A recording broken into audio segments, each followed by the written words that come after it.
বন্ধুরা আমার, রসুল করিম সাল্লাল্লাহু আলাইহি সাল্লাম 40 বছর 1 মাস বয়সে যখন নবুয়ত পাইলেন, নবুয়ত পাওয়ার পর নবী সাফা পাহাড়ে চলে গেলেন। আল্লাহ পাকের নির্দেশ, আপনি আপনার অন্যদেরকে দ্বীনের দাওয়াত দেওয়ার আগে আপনার নিকটতম আত্মীয় যারা আছে ওদেরকে আপনি তাওহীদ একত্ববাদের দাওয়াত দেন। এই নির্দেশটা দিয়েছেন কে? এই আল্লাহ। ছোট না বড়? আপনাদের এই মনোহরপুর গ্রামের সমান? কথা কয় না। আল্লাহ যদি বড় হয়, আল্লাহর আওয়াজটা আল্লাহর মহব্বতে প্রাণ উজাড় করে চিৎকার দিয়ে বলুন, আদেশ দিয়েছেন কে? জোরে বলুন, আদেশ দিয়েছেন কে? আল্লাহ পাক রব্বুল আলামিন নবীজিকে আদেশ দিয়েছেন, আপনি অন্যদেরকে দাওয়াত দেওয়ার আগে, তাওহীদ একত্ববাদের দাওয়াত দেওয়ার আগে আপনার নিকটতম আত্মীয় যারা আছে ওদেরকে আপনি তাওহীদ একত্ববাদের দাওয়াত আগে দেন। ওয়ানজির আশীরাতাকাল আকরাবিন, আপনার নিকটতম আত্মীয় যারা এদেরকে আগে তাওহীদ একত্ববাদের দাওয়াত দেন। রাসূল করিম সাল্লাল্লাহু আলাইহি সাল্লাম নিকটতম আত্মীয় যারা এদেরকে দাওয়াত দেওয়ার জন্য চলে গেলেন সাফা পাহাড়ে। এই সাফা পাহাড়ে চলে গেল আবুল আহাব। আবুল আহাব কিন্তু নবীজির নিকটতম আত্মীয়র মধ্যে একজন। কথা বলেন ঠিক না? ওইখানে নবীজি দাওয়াত দেওয়ার সাথে সাথে যেই মাত্র নবীজি এদেরকে তাওহীদ একত্ববাদের দাওয়াত দিয়েছেন, এদিকে তাকান। আবুল আহাব তাকে আল্লাহ 2টা নিয়ামত দিয়েছিল। 1 নাম্বার নিয়ামত, তার চেহারা ছিল সুন্দর। নাম্বার 2, 2 নাম্বার, তাকে আল্লাহ ধন সম্পদ বেশি দিয়েছিল। 3 নাম্বার, ছেলে সন্তান আল্লাহ তাকে বেশি দিয়েছিল। চেহারা সুন্দর হওয়া এটা কার নিয়ামত? কি এত আসতে বলেন, কার নিয়ামত? আচ্ছা, ধন সম্পদ বেশি হওয়া এটা কার নিয়ামত? ছেলে সন্তান বেশি হওয়া এটা কার নিয়ামত? এতগুলা নিয়ামত আবুল আহাবকে আল্লাহ তাআলা দান করেছিল। কিন্তু সেই আবুল আহাব নবীজি যখন তাওহীদ একত্ববাদের দাওয়াত দিল, আবুল আহাব নবীজির দাওয়াত তো গ্রহণ করলই না। আবুল আহাবের জন্য উচিত ছিল, বুদ্ধিমানের কাম ছিল, নবীর দাওয়াত গ্রহণ করে আল্লাহ পাকের একত্ববাদ বিশ্বাস করা। কথা বলেন ঠিক না? এটা ছিল তার জন্য বুদ্ধিমানের কাজ, জ্ঞানী লোকের কাজ। কিন্তু আবুল আহাব নবীর দাওয়াত তো গ্রহণ করলই না, উল্টা নবীজির সাথে বেয়াদবি কইরা ফেলাইছে। নাউজুবিল্লাহ কোন? জোরে বলেন নাউজুবিল্লাহ। আপনাদের হেডলাইনটা মুখস্থ আছে তো? কথা কয় না। হেডলাইনটা কি? যারাই এই দুনিয়াতে যারাই আল্লাহ এবং নবীর সাথে কথা এবং কাজে বেয়াদবি করবে এদের ধ্বংস দুনিয়াতে অনিবার্য। এর মধ্যে কোনো সন্দেহ? কথা বলেন, সন্দেহ নাই। আবুল আহাবের যদি উচিত ছিল নবীর দাওয়াত গ্রহণ করা, কিন্তু নবীর দাওয়াত গ্রহণ না করে উল্টা নবীজির সাথে সে বেয়াদবি করে বলাইছে। সে কি বেয়াদবি করলো? এক পর্যায়ে নবীজিকে বলেন, আলিহাজা জামাতানা তাব্বাল্লাক, আলিহাজা জামাতানা, মুহাম্মদ তুমি কি আমাদেরকে এই সাফা পাহাড়ে আনছো এই কথা বলার জন্য? এই কথা বলার জন্য তুমি আমাদেরকে আনছো? আমি তোমার আল্লাহ তাআলা কিচ্ছু মানি না। চিৎকার দিয়ে বলেন নাউজুবিল্লাহ।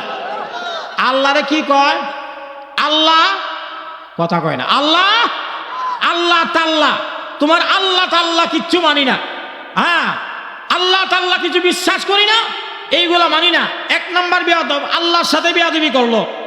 নাম্বার 2, 2 নাম্বারে বলে, হ্যাঁ আলিহাজা জামাতান, এই কথা বলার জন্য তুমি আমাদেরকে আনছো, অতএব তোমার রবের প্রতি আমি ঈমান আনতে পারি না। 2 নাম্বার বেয়াদবি করছে কি? 2 নাম্বার বেয়াদবিটা হলো, মুহাম্মদ তুমি ধ্বংস হও। চিৎকার দিয়ে বলেন নাউজুবিল্লাহ। এবার আপনারা বলুন তো দেখি, আবুল আহাব যদি বলে মুহাম্মদ তুমি ধ্বংস হও, তাহলে কি আবুল আহাবের কথায় কি নবীজি ধ্বংস হবে? কথা বলে ধ্বংস হবে? আবুল আহাবের কথাই তো নবীজি কশিন কালো ধ্বংস হবে না। ধ্বংস করার মালিক কে? কথা বলেন, মালিক কে? নবীজিকে ধ্বংসের দোয়া করলো, আবুল আহাব ধ্বংসের জন্য বলল। নাম্বার 3 নাম্বার হলো, আবুল আহাব এতটুকু বেয়াদবি, 1 নাম্বার আল্লাহর সাথে বেয়াদবি করছে, আল্লাহ তাআলা বলছে। 2 নাম্বার নবীকে, হ্যাঁ নবীর সাথে বেয়াদবি করছে। 3 নাম্বার তিন নাম্বার শুধু এতটুকু বেয়াদবি করি শেষ নয়, আবুল আহাবের দুই হাতের মধ্যে পাথর নিয়েছে নবীজিকে আক্রমণ করার জন্য। ভাই, নবীকে আক্রমণ করার জন্য পাথর নিয়েছে, আর নবীর উম্মত হয়ে এত আসতে বলেন নাউজুবিল্লাহ, জোরে কন্যা নাউজুবিল্লাহ। নবীজিকে পাথর মারার জন্য দুই হাতের মধ্যে যখন পাথর নিয়েছে, আল্লাহ তাআলা নবীর সাথে আবুল আহাবের এই বেয়াদবিটা আমার আল্লাহ তাআলা বরদাস্ত করতে পারে নাই। বন্ধুরা আমার, আল্লাহ বলেন আমাকে কেউ মানে না, আমার সাথে কেউ বেয়াদবি করলে আমি তাকে মাফ করে দেই, কিন্তু আমার নবীর সাথে যদি কেউ বেয়াদবি করে, কথা এবং কাজে বেয়াদবি করে, আমি আল্লাহ বরদাস্ত করতে পারি না, কারণ আমি আল্লাহ আমার নবীর পাগল। চিৎকার দিয়ে বলেন সুবহানাল্লাহ। মুহূর্তের মধ্যে আল্লাহ তাআলা জিবরিল আমিন আলাইহিস সালামকে বলল, ও জিবরাইল যাও, আবুল আহাব বেয়াদব আমার নবীর সাথে বেয়াদবি করছে, আমার সাথেও বেয়াদবি করেছে, পাশাপাশি আমার নবীর সাথে বেয়াদবি করছে কথা এবং কাজে। শুধু তাই না, আমার নবীকে আক্রমণ করার জন্যে তার দুই হাতের মধ্যে পাথর নিয়েছে, আমার নবীকে আক্রমণ করার জন্যে আমি আল্লাহ বরদাস্ত করতে পারি না। যাও, আবুল আহাবের ধ্বংসের জন্যে তুমি, আবুল আহাব যেহেতু দুই হাত দিয়ে পাথর মারার জন্য, আক্রমণ করার জন্য চেষ্টা করেছে, এই জন্য আবুল আহাবের নামে একটা সূরা নাজিল করে দাও, আবুল আহাবের ধ্বংসের সূরা নাজিল করে দাও। চিৎকার দিয়ে বলেন সুবহানাল্লাহ। এইবার জিবরাইল আমিন আলাইহিস সালাম বিশ্ব নবী রাহমাতুল লিল আলামিনের কাছে এসে উনি তিলাওয়াত করলেন, আপনারা আমার সাথে তিলাওয়াত করেন, তাব্বাত ইয়াদা আবি লাহাবি ওয়া তাব। তাব্বাত ইয়াদা, তাব্বুন শব্দের অর্থ হলো ধ্বংস হওয়া, ইয়াদা ইয়াদুন শব্দের অর্থ হলো হাত, এক বচন, ইয়াদা লম্বা করে বললে হবে বহু বচন, দ্বিবচন। এবার আপনারা বলেন আবুল আহাবের হাত একটা না দুইটা? এই কথা কর না কেন, একটা না দুইটা? এই জন্য আল্লাহ বলেন তাব্বাত ইয়াদা, দুনো হাত ধ্বংস হোক, দুইটি হাত ধ্বংস হোক। যেই দুইটি হাত দিয়ে আমার নবীকে আক্রমণ করার চেষ্টা করেছিল, যেই দুইটি হাত দিয়ে আমার নবীকে আক্রমণ করার চেষ্টা করেছিল আবুল আহাব, আল্লাহ আবুল আহাবের নাম উল্লেখ করে সূরাতুল লাহাব আল্লাহ নাজিল করে বলে তাব্বাত ইয়াদা আবি লাহাব, আবুল আহাবের দুইটি হাত ধ্বংস হয়ে যাক। এবার আপনারা বলুন তো দেখি, আল্লাহ যদি বলেন ধ্বংস হয়ে যাক, তাহলে কি 1 মাস সময় লাগবে? এই কথা কয় না, 1 মাস সময় লাগবে? আল্লাহ রাব্বুল আলামিনের কেমন ক্ষমতা! ইযা আরাদা শাইআন আইয়াকুলা লাহু কুন ফায়াকুন। আল্লাহ রাব্বুল আলামিন যদি কোনো কিছু করার চেষ্টা করে, কুন বলতে দেরি, ফায়াকুন হইতে দেরি না। আল্লাহ বলেন আমার নবীর সাথে কথা এবং কাজে বেয়াদবি করছে আবুল আহাব, শুধু বেয়াদবি করে নাই, আবুল আহাবের দুইটি হাত দিয়ে আমার নবীকে আক্রমণ করার জন্য তার হাতের মধ্যে পাথর নিয়েছিল আক্রমণ করার জন্য। এই জন্য আল্লাহ বলেন যে হাত আমার নবীকে আক্রমণ করার জন্য ব্যবহার হয়েছে, এই হাত আর দুনিয়াতে থাকবে না। আল্লাহ নিজেই বলেন তাব্বাত ইয়াদা, ধ্বংস হোক দুই হাত আবি লাহাব, আবুল আহাবের দুইটি হাত ধ্বংস হোক, ওয়া তাব্বা। আল্লাহ বলতে দেরি হয়েছে, মুহূর্তের মধ্যে দুইটি হাত ধ্বংস হয়ে গেছে। চিৎকারে বলেন নাউজুবিল্লাহ। আল্লাহ পাক রব্বুল আলামিনের কত বড় ক্ষমতা! আবুল আহাব সে, তার দিলের মধ্যে অহংকার ছিল 1 নাম্বার, চেহারা ছিল সুন্দর, মানুষের দিলের মধ্যে মন্দরা আমার অহংকারের রূপ ফয়দা হয়, অহংকারের রূপ ফয়দা হয় মোটামুটি কয়েকটা জিনিসের কারণে, 3টা জিনিসের কারণে অহংকারের রূপ দিলের মধ্যে ফয়দা হয়। অহংকার হইল ক্যান্সারের মতন, শরীরের মধ্যে যদি অসুস্থতা হয়, ডাক্তারের কাছে গেলে ডাক্তার চিকিৎসা করে মোটামুটি সুস্থ হয়ে যায়, কিন্তু দিলের মধ্যে যদি অসুস্থতা হয়, কলবের মধ্যে যদি অসুস্থতা হয়, কলবের বড় রোগের নাম হইল অহংকার। এই যে অহংকার, এই অহংকারের চিকিৎসা আপনি কোথায় গেলে ইয়া করবেন? মাদ্রাজ গেলে হবে? বলে না, মাদ্রাজ গেলে এই চিকিৎসা পাবেন না। হংকং গেলে হবে না, হংকং গেলে এই চিকিৎসা আপনি পাবেন না। আমেরিকা গেলে পাবেন? বলেন না, আমেরিকা গেলেও পাবেন না। সিঙ্গাপুর গেলে না, সিঙ্গাপুর গেলেও পাবেন না। অহংকারের চিকিৎসা যদি আপনি করতে হয়, অহংকারের চিকিৎসা করতে হলে হক্কানি আলেমদের কাছে যাইতে হবে। হক্কানি আলেমদের কাছে গেলে হক্কানি আলেমরা আপনার দিলের চিকিৎসা করে দিবে। অন্যরা আমার, এই যে অহংকার, দিলের মধ্যে অহংকার পয়দা হয় মোটামুটি তিনটা জিনিসের কারণে। এক নাম্বার, চেহারা যদি সুন্দর হয়, এই কথা কয় না, ঠিকই না? এক নাম্বার, চেহারা যদি কি হয়, ছেলে যদি সুন্দর হয়, স্মার্ট হয়, দেখবেন তার মধ্যে কি যে একটা অহংকারী ভাব, আমি হইলাম সুপারস্টার। মাতে না দিদি, কিতা সাকিব খান সুপারস্টার, নাউজুবিল্লাহ কও। মেয়ে যদি সুন্দর হয়, এই মেয়েও মাশাআল্লাহ কবনাক যদি ফিরিঙ্গি মার্কা হয়, সুন্দর মানে ফিরিঙ্গি মার্কা হয়, এই মেয়ে বলে আমি মাশাআল্লাহ যেই সুন্দরী, আমার পিছনে কত ছেলে ঘুরবে, শত শত ছেলে আমার ঘুরবে। অনেক সুন্দরী মেয়েরা আছে, ছেলেদেরকে পাগল বানাইয়া শত শত ছেলেদেরকে আপনার জীবন নষ্ট করে ফেলেছে। এই যে তার মধ্যে যে অহংকার, এটা হলো আপনার চেহারা সুন্দর হওয়ার কারণে। কথা বলেন ঠিক না? এই জন্য আবু লাহাব ছিল বেশি সুন্দর। আবু লাহাব বেশি সুন্দর হওয়ার কারণে আবু লাহাবের তার মধ্যে একটি অহংকার, এক নাম্বার অহংকার সুন্দর হওয়ার কারণে দিলের মধ্যে ফায়দা হয়েছে। নাম্বার 2, 2 নাম্বার, টাকা যদি একটু বেশি হয়, সম্পদ যদি একটু বেশি হয়, দেখবেন তাদের দিলের মধ্যে অহংকার ফায়দা হয়। কথা কোন ঠিক না? অহংকারের রূপ ফায়দা হয় টাকা যদি একটু বেশি হয়। হ্যাঁ মাইরালা, কথা কোন ঠিক না? আর টাকা বেশি হইলে গরিব রেসি নেই না। কথা কোন ঠিক না? গরিবের কোনো সম্মান নাই, গরিবের ইজ্জত নাই। গরিবের সাথে হাত মিলাইলে বোঝা যায় হের হাত পচে যাবুগা। কথা কোন ঠিক না? হায় হায়, এক গরিবদেরকে নিয়ে একবার মস্কারি করে, গরিব, গরিবের ইজ্জতের দাম 1500, গরিবের কোনো সম্মান নাই রে ভাই। একটা মাত্র গরিবের একটা সময় সম্মান পায়, এটা হইল নির্বাচন আইলে। আরো কথা কয় না ঠিক না? কিতা আইলে? এই জোরে কোন না, কি আইলে? তাকে আপনার টাকা গুলশান, কোটি কোটি টাকার মালিক, কেউ তারে সম্মান দেয় না, ইজ্জত দেয় না। শুয়া শুয়া চিন্তা করে এত টাকা পয়সার মালিক হইলাম, কেউ দিয়ে আমারে চেয়ার দেয় না, কেউ দিয়ে আমারে সম্মান করে না। বুঝছি যদি সম্মান পাইতে হয় যেতে হবে আপনার এলাকায়, হয়তো এমপি নির্বাচন, না হয় উপজেলা। মিয়া গুলশান পয়সা থাকলে কি আর চেয়ারের মালিক হওয়া যাইব? না না না, আইতে হবো আপনার গ্রামে। শুধু গ্রামেই না, যাইতে হবে গরিবের বাসায়। কথা কোন ঠিক না? গরিবের বাসায় গিয়া, গরিব তো গরিব, ওই জমিতে কাজকর্ম করে, তার তো সেন্টারে ঠিক নাই, কাপড়ের সেন্টারে ঠিক নাই।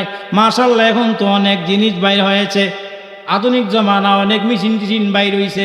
আজ থেকে 30 বছর আগে আমরা দেখতাম আমাদের বাপ চাচারা যখন জমিতে কাজকর্ম করত, এমনভাবে লেংটি দিত শুধু চিপাহান।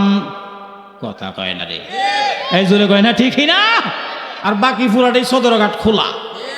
এ কথা কয় না ঠিক না? হাই রে হাই, গরিব জমিতে কাজকর্ম করে, গরিবের কাছে গিয়া বলে চাচা, গরিব রে চাচা ডাকে, বাই ডাকে, আপনার দুলাভাইও ডাকতে মিস করে না। গরিব তো মনটা অত্যন্ত নরম। গরিব করছে কি, কোটি কোটি টাকার মালিক মিয়া, এই লোকে আমার এত সম্মান দিল, মাত্র একটা বোর্ডে না, যাও বাতিজা তোমার একটা বোর্ড দেয়া দিমু। জীবনও সাসারে দেখছে না এখন কো বাতিজা। এই কথা কোন ঠিক না? যেই মাত্র গরিব রে ফুসলায়া যখন বুটটা নিয়ে চেয়ারের মধ্যে বসছে, ডাকা এমন ভাবে গেছে একটা সিগনেচার নেওয়ার জন্য এমপি সাহেবের চেহারা দেখা যায় না। এই কথা কোন ঠিক না? তাহলে অহংকারের রূপ তৈরি হয়, দিলের মধ্যে অহংকারের রূপ তৈরি হয়। সম্পদ যদি একটু বেশি হয়, আবু লাহাবের সম্পদ ছিল বেশি। আবু লাহাব বলতো যাও মুহাম্মদ, তুমি আমাদেরকে পরকালের কথা বলো, পরকালে আযাব ও গজবের কথা বলো। আল্লাহকে আমি টাকা দিয়া আযাব ও গজব থেকে বাঁচতে যাবো। নাউজুবিল্লাহ খান। আপনারা কি কোন আল্লাহ কি ঘুষ খায়নি মিয়া? এই মেয়ে আল্লাহ কি ঘুষ খায়? ঘুষ তো বিচারে না খায়, পুলিশে না ঘুষ খায়, দেশিয়ে না ঘুষ খায়। আরে কথা বলে না ঠিক না? এরা না ঘুষ খায়, ফিরিস্তারা ঘুষ খায়নি, আল্লাহ ঘুষ খায়নি।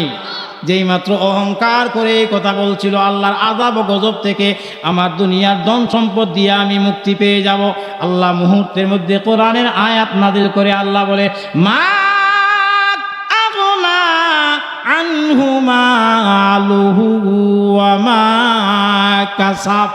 ও আবু লাহাব, তুমি যা দুনিয়াতে কামাই করেছো এইগুলো তোমার কোনো কাজে আসবে না। কথা বলেন ঠিক না? তোমার এক নাম্বার আবু লাহাব ওয়া তাব্বা মা আগনা আনহু মালুহু ওয়া মা কাসাব, তোমার কোনো কিছুই তোমার কাজে আসবে না। এক নাম্বার আবু লাহাব ধ্বংস হোক, দুই নাম্বার আবু লাহাবের পরিবার ধ্বংস হোক, তিন নাম্বার আবু লাহাবের দুনিয়া এবং আখিরাত ধ্বংস হোক, চার নাম্বার আবু লাহাবের সমস্ত সন্তানগুলা ধ্বংস হোক। আল্লাহ যখন মুতাব্বা কোরআনে আয়াত নাযিল করে দিয়ে দিল, পরবর্তীতে আল্লাহ বলেন তুমি যে সম্পদের বাহাদুরি দেখাইতে আছো, তোমার সম্পদ দিয়ে আমার, তোমার সম্পদ দিয়ে পরকালের আযাব ও গজব থেকে বাঁচতে পারবে না। না না না, মা আগনা আনহু মালুহু ওয়া মা কাসাব। হে আবু লাহাব শুনো রে, তোমার এই সম্পদ দুনিয়ার সম্পদ পরকালের কিছুই কাজে আসবে। কথা বলেন ঠিক না? বন্ধুরা আমার, আবু লাহাব ধ্বংস হয়েছে। আবু লাহাব কেমন, তার কোনো কাজে আসে নাই। বন্ধুরা আমার, আবু লাহাবকে আল্লাহ একটা রোগ দিয়েছে, একটা রোগ দিয়েছে, রোগ প্লে রোগ, মানে ওই যে শরীরের মধ্যে ফুটফুট বেরো না, ফুটা বাড়িতে গেছে। হাই রে হাই, এই অসুস্থতা দিয়েছেন কে? জোরে কয় না, অসুস্থ দিয়েছেন কে? আল্লাহ তাআলা অসুস্থতা দিয়ে দিছে। আল্লাহ তাআলা অসুস্থতা দেওয়ার পরে এই শরীরের মধ্যে পচা ধরছে, পচা যখন শুরু হয়ে গেছে, এটার মধ্যে পুকে ধরছে। হাই রে হাই, মানুষের শরীরের মধ্যে কিন্তু দুর্গন্ধ একটু বেশি। কারণটা কি? মানুষে কিন্তু দুনিয়াতে ভালো মন্দ খায় বেশি, এই জন্য মানুষ যদি ফসে এটা দুর্গন্ধ মারাত্মক, এই জন্য মানুষের জন্য কবর। আরে কথা বলেন ঠিক না? বন্ধুরা আমার, এরকমভাবে যখন শুরু হয়ে গেছে যে তার শরীরের মধ্যে পচা ধরছে, পচা ধরার সাথে সাথে তার পরিবার তারে ফালায়া গেছে, তার ছেলে সন্তান যা আছে সবগুলা তারে ফালায়া একমাত্র দৌড়ায় চলে গেছে। দেখা যায় তার মৃত্যুবরণ হলো। মৃত্যুবরণ হওয়ার পরে কয়েকদিন পর্যন্ত তার লাশ জমিনের মধ্যে পড়ে আছে। কেউ এটাকে দাফন করার জন্য কেউ আসে না, মাটির নিচে দেওয়ার জন্য আসে না। শেষ পর্যন্ত অন্য লোকেরা টাকা দিয়া, কামলা দিয়া, টাকা দিয়া কোনো মতে তারা মাটির নিচে তাকে গাইরা তুইছে। বন্ধুরা আমার, যারা আল্লাহর সাথে নবীর সাথে কথা কাজে বিয়াদবি করবে এদের ধ্বংস দুনিয়াতে অনিবার্য, এর মধ্যে কোনো সন্দেহ।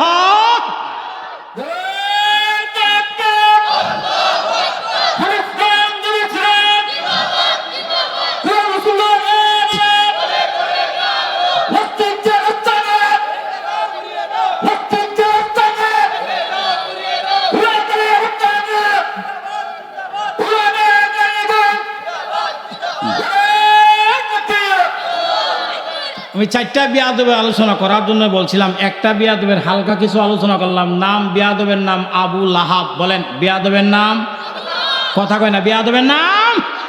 দুই নম্বর বিয়াদব আবু লাহাবের ছেলে, কথা কয় না রে। দুই নম্বর বিয়াদব কে?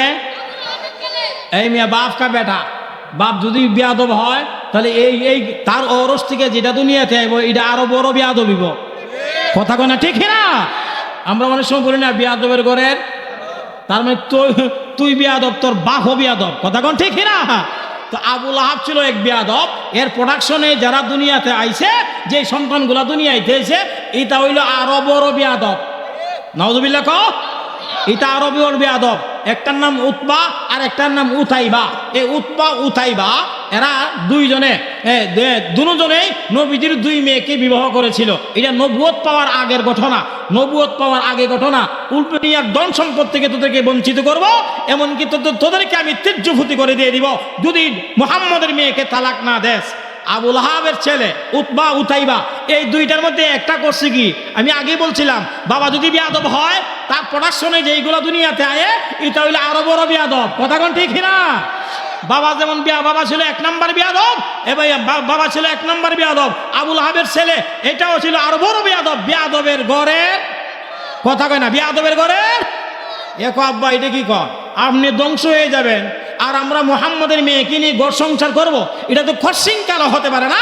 এই মুহূর্তে মুহাম্মদের মেয়েকে আমি তালাক দিয়ে দিব। চিৎকার দিয়ে বলে নাউজুবিল্লাহ। এবার আসেন আবু লাহাবের ছেলে কি আচরণটা করলো। আবু লাহাবের ছেলে হ্যাঁ নবীজির মেয়েকে বিবাহ করছে, তাহলে নবী হলো তার শ্বশুর। বলেন নবী হলো তার কি শ্বশুর। ইয়া আল্লাহ, আবু লাহাবের ছেলে গিয়া নবীজি গিয়া কয় এই মুহাম্মদ, নাউজুবিল্লাহ কয় এই মিয়া কোন জামাই যদি শ্বশুরে এইভাবে ডাক দেয়, শ্বশুরের সম্মান কি আর তাহিনী চাচা? হ্যাঁ জামাই যদি শ্বশুরে গিয়া কয় কথা কেন জামাই কব এত মোহব্বত করে আমার মেয়েটারে এত বছর পাইলা আমার এই মেয়েটারে তার হাতে ধরে দিলাম, সে হইল আমার আদরের মেয়ের জামাই, মানে আমার ছেলে। এই ছেলেটা 10 জন মানুষের সামনে আমার নামটা এইভাবে নিল, তো এই জামাইরে মনে দেশি মুরগি জব করে খাওয়াইব মাতে না দিদি? হ্যাঁ পোলট্রি খাওয়াইব? পোলট্রিও না, ভালো একটা ইন্দুর জব করে আইন হেরা খাওয়াই, হা গোলামের গরু গোলাম। কথা কন না ঠিক না? যেই মাত্র নবীজি আশ্চর্যের বিষয় কি আমার মেয়ের জামাই আমার এইভাবে ডাক দেয়। 1 নাম্বার। 2 নাম্বার, আমি তোমার আল্লাহ তাআলা কিচ্ছু মানি না। নাউজুবিল্লাহ। এই বাবা যখন বেয়াদবি করছে, এও বড় বেয়াদবি করতেছে। ইয়া আল্লাহ, শুধু তাই না। 3 নাম্বার, নবীজি দাঁড়িয়ে আছেন, এমত অবস্থায় নবীজির পাঞ্জাবির কলারও ধরছে না। আরো আস্তে ঘুমায় কো নাউজুবিল্লাহ, আরো জোরে কম। আচ্ছা জামাই যদি মেয়ে শ্বশুরের পাঞ্জাবিরা শার্টের কলারও ধরে, শ্বশুরের মান সম্মানে আর তাকেনি মিয়া? কথা কয় না তাকেনি? পাঞ্জাবির কলারও ধরছে, নবীজি খুশি না বেজার? কথা কয় না খুশি না বেজার? নবীজি কেমন কষ্ট পাইছেন। শুধু তাই না, এক পর্যায়ে নবীজির চেহারার দিকে যে যেই মাত্র তাকাইছে, পাঞ্জাবির কলারের মধ্যে ধরছে। নবীজি করছেন কি, এই বেয়াদব আবু লাহাবের ছেলে উতবার চেহারার দিকে না তাকায়া নবীজি তাকাইছেন আসমানের চেহারার দিকে। চিৎকার দিয়ে বলেন সুবহানাল্লাহ। কোথায় তাকাইছেন? আসমানের চেহারার দিকে তাকায় একটা দোয়া করছে। হ্যাঁ এতটুকু দোয়াই করছে, আর কিচ্ছু করে নাই। তাকে হা না কিছুই বলে নাই। তার সাথে সে যে নবীর সাথে খারাপ আচরণ করতেছে, তার নবীজির পাঞ্জাবির কলার বসে, এরপরে নবীজি তার সাথে তার চেহারার দিকেই তাকায় নাই, তাকে আক্রমণ করবে দূরের কথা। অথচ আমাদের নবীর শরীর মুবারকে আল্লাহ তাআলা এই পৃথিবীর 4000 যুবকের শক্তি আল্লাহ দান করেছিল। আর দূরে কম একটা দিলেই তো জায়গা ঠান্ডা। কথা কোন ঠিক না? কিন্তু নবীজি বেয়াদবের চেহারার দিকে না তাকায়া তাকাইছেন কোন দিকে? আসমানের দিকে তাকায় একটা দোয়া করছে। এই দোয়ার মধ্যে বলছে, আল্লাহ তোমার না অসংখ্য অগণিত কুকুর সমূহ আছে, অসংখ্য অগণিত কুকুর সমূহ আছে, একটা কুকুর তার জন্য নির্ধারণ করে দাও। এতটুকু দোয়াই করছে। এবার আবু লাহাবের ছেলে নবীর সাথে এই বেয়াদবি কইরা যেই মাত্র চলে গেল। আবু লাহাব ছিল বড় লোক, কোটি কোটি টাকার মালিক। হ্যাঁ তার ছেলে ওরা ছিল বড় লোক। এই সব কিছু মিলাইয়া হয় বড় লোকের ঘরের মাথে না দি, বড় লোকের ঘরে বড় লোক ব্যবসায়ী। এই ব্যবসা করার জন্য গেল আপনার সিরিয়া থেকে তার সামান মাল আসবাবপত্র যা কিছু আছে সব কিছু নিয়ে সে রওনা দিয়েছে। আপনার আসবে মক্কায় আসবে, সিরিয়া থেকে মক্কায় আসবে, রওনা দিয়েছে। মধ্যপথে রাত্র হয়ে গেছে। যেই রাত হয়ে গেছে এই সময় সে আর মক্কায় আসতে পারবে না। এই জন্য মদিনার আন্তর্জাতিক একটা রাস্তা আছে, এই রাস্তার নাম জাউরা। এই জাউরা নামক স্থানে আবু লাহাবের ছেলে উতবা করছে কি একটা শিবির স্থাপন করলো। শিবির স্থাপন করে রাত্রি যাপন করার জন্যে এইখানে একটা শিবির স্থাপন করলো। মাল ও আসবাবপত্র যা কিছু আছে সব কিছু নিয়ে এইখানে একটা শিবির স্থাপন করলো যেই রাত্র যাপন করার জন্যে। তার সাথে তার অনেক সাথীবৃন্দ আছে, কর্মচারীও আছে। সবাইকে নিয়ে যখন এক জায়গার মধ্যে রাত্রি যাপন করবে, ইয়া আল্লাহ মাগরিবের কিছুক্ষণ আগে হঠাৎ করে আবু লাহাবের ছেলে উতবা সে দেখতেছে দৌড়ায়া, হ্যাঁ 2টা ভাগ দৌড়ায়া তার কাছে আসতেছে। কি আইতেছে? কথা কয় না কি? বাঘ আসতেছে। আবু লাহাবের ছেলে এই রাস্তা দিয়ে তো জীবনে বহু চলাফেরা করলাম, জীবনে কোনোদিন ভাগ দেখলাম না, আজকে দিয়ে ভাগ আসতেছে, ব্যাপারটা কি বুঝলাম না। হ্যাঁ এই বাঘ কোত্থেকে আসতেছে রে? বাঘ কোত্থেকে আসতেছে? বাঘ কোত্থেকে আসতেছে? তার মধ্যে একটা টেনশন শুরু হয়ে গেছে। মুহূর্তের মধ্যে সে নিজেই এটা গবেষণা করে বাহির করলো, এটা তো বাঘ না রে, এটা তো ভাগ না, আমি যে আমার শ্বশুর নবীজির পাঞ্জাবির কলারের মধ্যে ধইয়া যখন ধরছিলাম আক্রমণ করার জন্যে, তখন তো উনি আসমানের দিকে তাকায় একটা দোয়া করছিল। এই দোয়ার মধ্যে কালবুন শব্দ ব্যবহার করেছিল। কালবুন মানে কুত্তা, যদিও কুকুর, কিন্তু এখানে কুকুর উদ্দেশ্য না, এখানে হলো ভাগ। বন্ধুরা আমার, কুকুর আর ভাগের মধ্যে দুই দিক দিয়ে মিল আছে। কুকুর আপনার প্রস্রাব করে, কুকুর যেইভাবে প্রস্রাব করে বাঘও সেইভাবেই প্রস্রাব করে। কুকুরে যেইভাবে চিরাফিরা খায় বাঘও সেই রকমভাবে চিরাফিরা খায়। তো আসলে যদিও কালবুন ব্যবহার করছে, আসলে কুকুর না, আসলে ভাগ। এই ভাগ তো আমার খাওয়ার জন্য না আসতেছে। বুঝছি নবীর সাথে যে বিয়াদবি করছিলাম, এই বিয়াদবির ফল বাঘ আমার খাওয়ার জন্য আসতেছে। এখন কি করা যায়? সে করছে কি, তার সাথী বন্ধু যারা আছে সবাইকে বললো, তোমরা একটা কাজ করো, আমার মালের ভিতরে নিয়ে ঢুকায় রাখো, যাতে করে ভাগে আমাকে না দেখতে পারে, যাতে আমরা না খাইতে পারে। এখন তার সাথীবৃন্দ যারা আছে ওরা করছে কি, সবাই মিলা আবু লাহাবের ছেলে উতবারে মালের ভিতরে নিয়ে ঢুকাইছে। কিন্তু তার সাথী যারা আছে কর্মচারী, এরা যাইব কোথায়? এরা তো আর যাওয়ার কোনো সুযোগ নাই, কোথায় যাইতেও পারবে না। এখানে ভাগ তো আসতেছে দেখা যায়। আচ্ছা, যেই মাত্র ভাগ যখন দৌড়ায় চলে আসে, তার সাথীদের কাছে আসার পরে একটা সাথীকেও বাঘে খায় না। সুবহানাল্লাহ কইতেন না? একটা সাথীরও কি হয় না, বাঘে খায় না। বাঘ, আচ্ছা আমি আপনাদেরকে প্রশ্ন করি, আপনাদের এলাকায় কাউকে যদি বাঘে খোলা ময়দানে ভাগ, বাঘে মনে হয় বলবো যে দুলাভাই কেমন আছেন? কথা কয় না? দুলাভাই বলবে না সকালের নাস্তার আগে করব? হ্যাঁ, সকালের নাস্তার আগে করবো। কিন্তু আবু লাহাবের সাথী যে এদেরকে বাঘে পাইলো, কিন্তু বাঘে খায় না। কিন্তু শুনেন, আল্লাহ পাক বাঘরে হুকুম করছে ভাগ, যদিও মানুষ তোদের খাবার, তবে আজকের জন্য আবু লাহাব ছাড়া অন্য আবু লাহাবের ছেলে ছাড়া অন্য কাউকে খাবে না। এটা আমার নির্দেশ নয়, আমার নির্দেশ হলো নবীর সাথে বেয়াদবি করেছে আবু লাহাবের ছেলে উতবা, সে হলো তোমার শিকারী, তাকে তুমি খাবে, অন্য কাউকে খাইবে না। কথা বলেন ঠিক কিনা? আবু লাহাবের ছেলে, এই মিয়া, মানুষের মতন, এখান থেকে একটা মাসালা আমাদের বের করা দরকার। মানুষের মতন মানুষ হইতে পারলে বাঘেও সালাম করে। আরো আসতে কোন ঠিক? এই চলতুনি না দোয়া করে নিতাম? হ্যাঁ না মনে মনে সিন্নি কইতেছেন? সিন্নি ঠান্ডা, ঠান্ডা, হ্যাঁ সিন্নি না চলতো কিছু কর। কারা কারা রাজি আছেন হাত তুলেন। ওই যে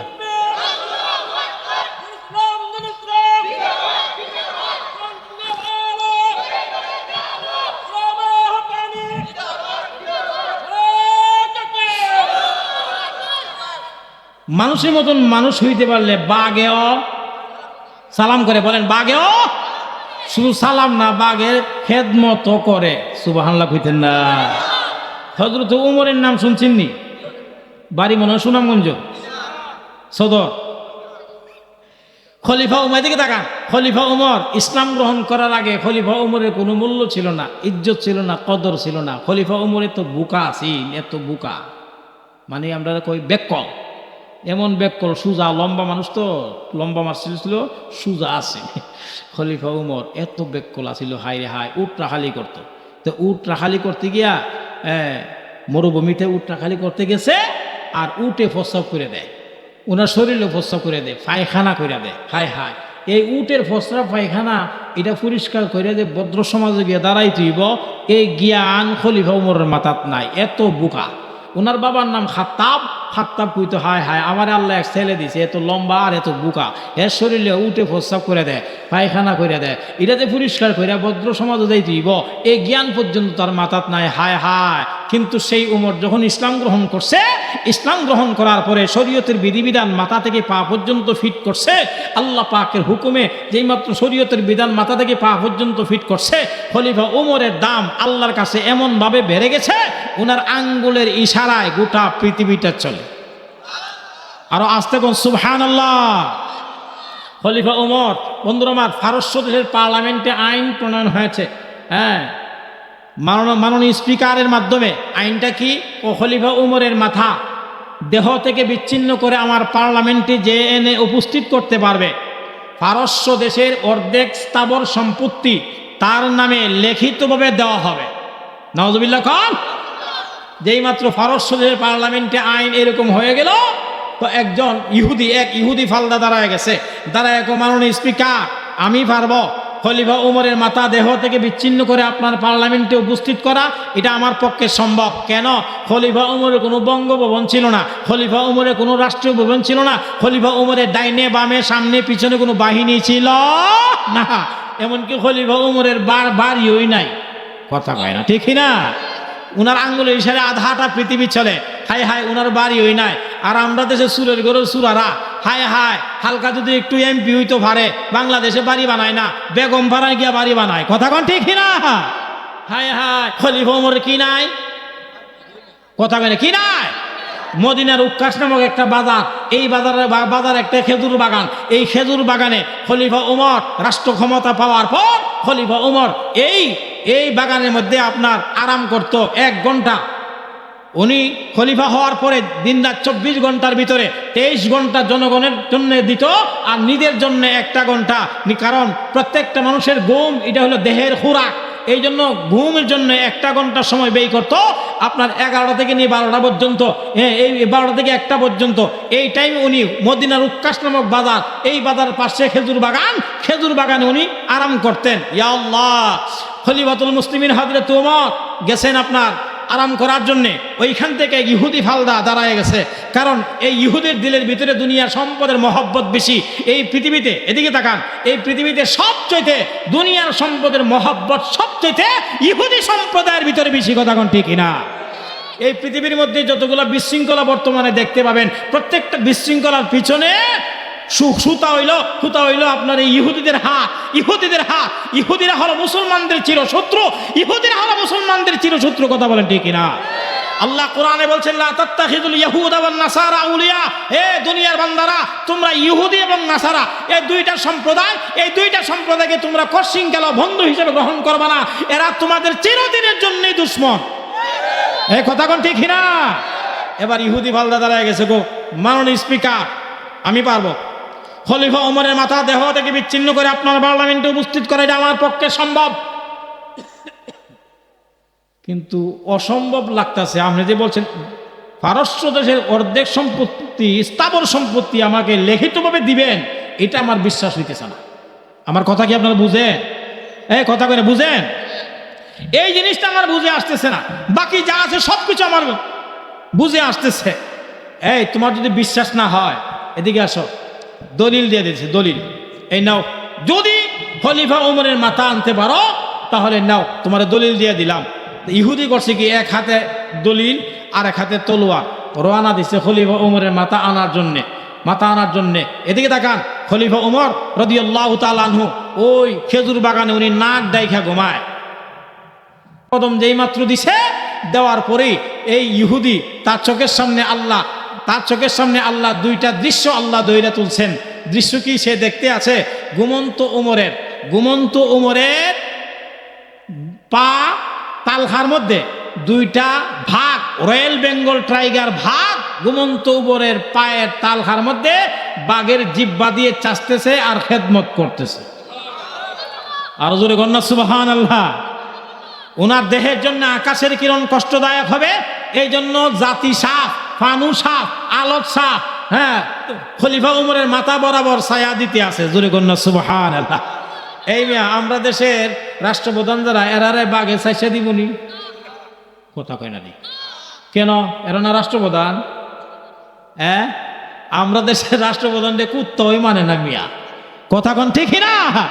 আমরা দেশের রাষ্ট্রপ্রধান যারা, এরারে মশা মাথে না দি। মশা কেন মানে না? আমাদের রাষ্ট্রপ্রধান যেটা, এটা আল্লাহর হুকুম মানে না।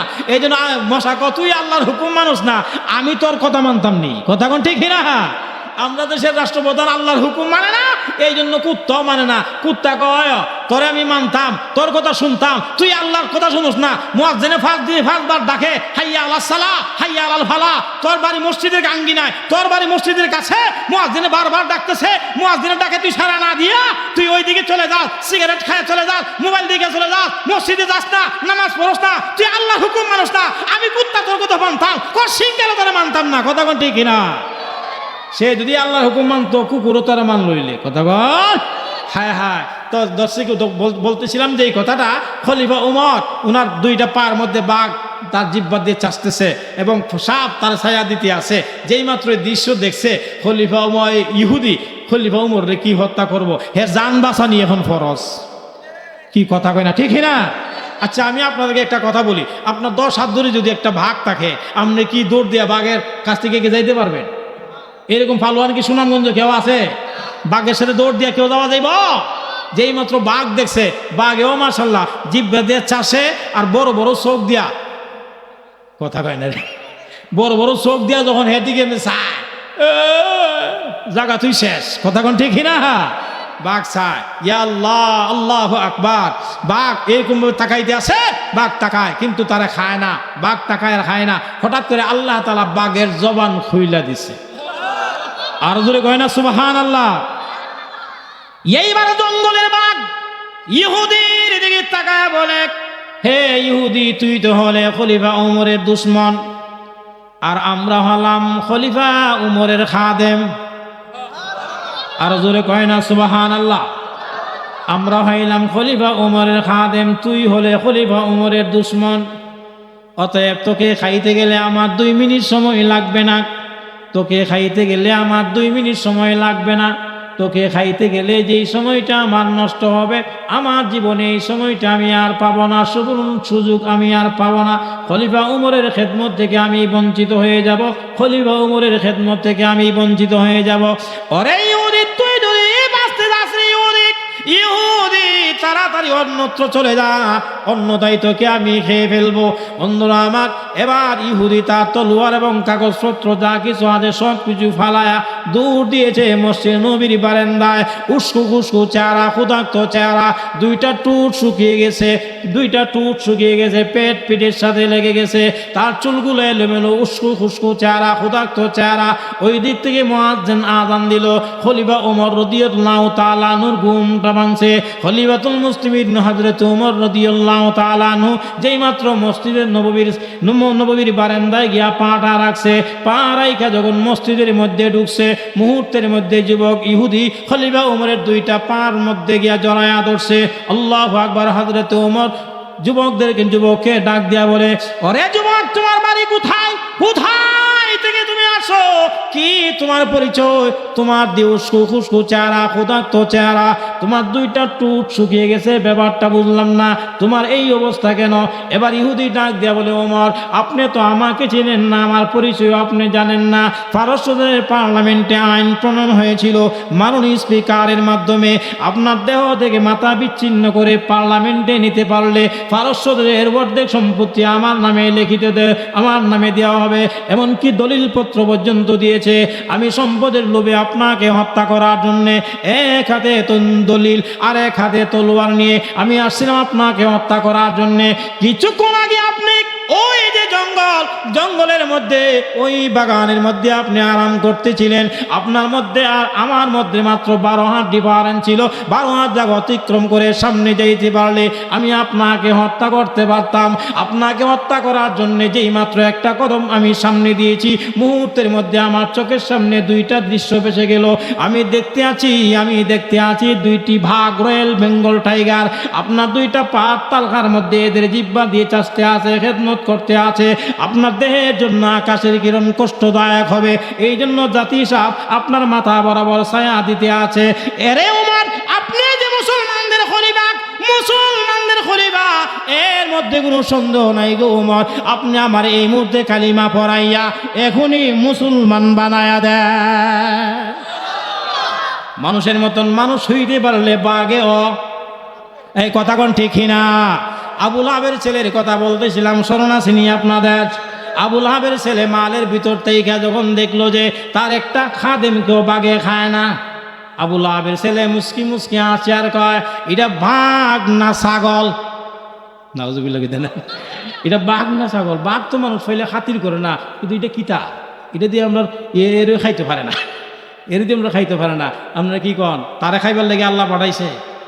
হ্যাঁ, আল্লাহ পাঠাইছে তোরে খাইবার লেগে। আবু বাগে করছে কি মালের ভিতর কাছে যা, মালের কাছে যা, মালের কাছে গিয়া নবীর দুশ্মনের শরীরে গ্রাণ নে, নবীর দুশ্মনের শরীরে গ্রাণ নে, মালের কাছে গিয়া এক পর্যায়ে আবুল আবেস ছেলের শরীরে গ্রাণ যখন বাঘের নাকের মধ্যে লাগছে, মালের মধ্যে এমনভাবে হামলা আক্রমণ করছে, মালের ভিতর থেকে নবীর দুশ্মন আবুল আহাবের ছেলেকে বের করে টেনে এনে এমনভাবে চাবায়া খাইছে, আল্লাহ জমিনে একটা হাড্ডি পর্যন্ত রাখে না। আমি আগেই বলছিলাম হেডলাইন মুখস্থ আসেনি আপনাদের, কিতা হেডলাইনটা? যারা নবীর সাথে বলেন, যারা নবীর সাথে, যারা আল্লাহর সাথে নবীর সাথে কথা কাজে বিয়াদবি করবে, এদের ধ্বংস দুনিয়াতে অনিবার্য, এর মধ্যে কোনো সন্দেহ, কথা কোন, এর মধ্যে কোনো সন্দেহ